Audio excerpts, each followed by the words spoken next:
ಬಹುಶಃ ಕುಮ್ದ ಒಳ್ಳೆ ಕೆಲಸ ಮಾಡ್ತಿದ್ದಾಳೆ ಅಂತೇಳಿ ಅನ್ನಿಸ್ತಾ ಇದೆ ನನಗೆ.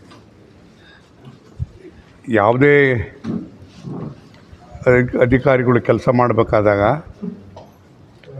ಬೇರೆಯವ್ರ ಜೊತೆ ಸಂಪರ್ಕ ಇಟ್ಕೊಂಡು ಮಕ್ಕಳಿಗೆ ಏನು ಬೇಕು, ಇನ್ನೊಂದು ಏನು ಬೇಕು ಅಂತಕ್ಕಂಥದ್ದನ್ನು ಕೇಳ್ತಕ್ಕಂಥ ಪರಿಪಾಠ ಇಟ್ಕೊಂಡವ್ರಿಗೆ ಮಾತ್ರ ಸಹಾಯ ಆಗ್ತದೆ. ಇವತ್ತು ನನಗೆ ಸಂತೋಷ ಆಗ್ತದೆ.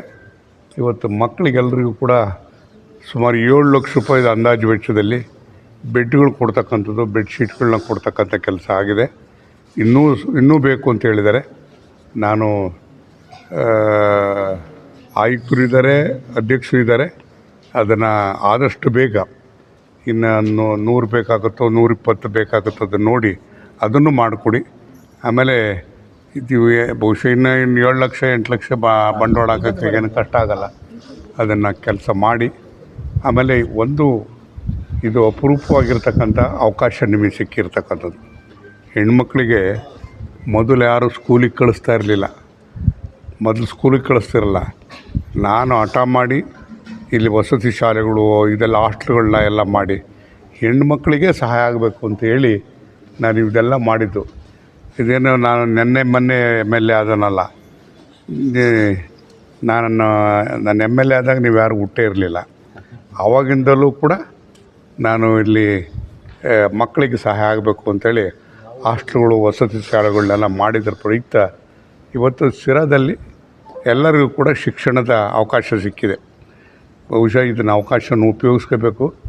ನನಗೆ ಇಷ್ಟೊತ್ತು ಅಲ್ಲಿ ಒಂದು ಮಕ್ಕಳಿಗೆ ಸನ್ಮಾನ ಮಾಡುವಂಥ ಕೆಲಸ 620ಕ್ಕೆ 625ಕ್ಕೆ 615 ಬಡ ಮಕ್ಕಳು.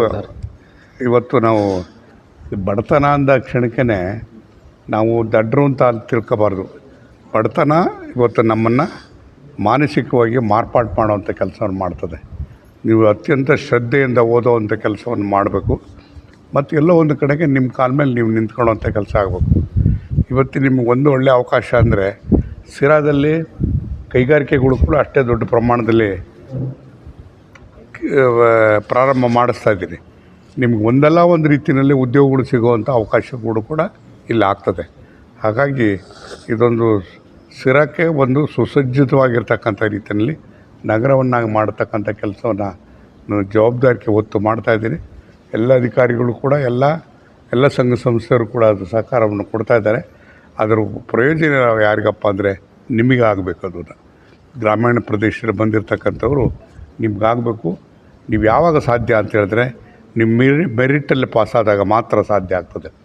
ಇವತ್ತು ಮೆರಿಟಲ್ಲಿ ನೀವು ಓದಿ ಪಾಸಾಗ್ತಕ್ಕಂಥ ಕೆಲಸವನ್ನು ಅತ್ಯಂತ ಶ್ರದ್ಧೆಯಿಂದ ಮಾಡಬೇಕು.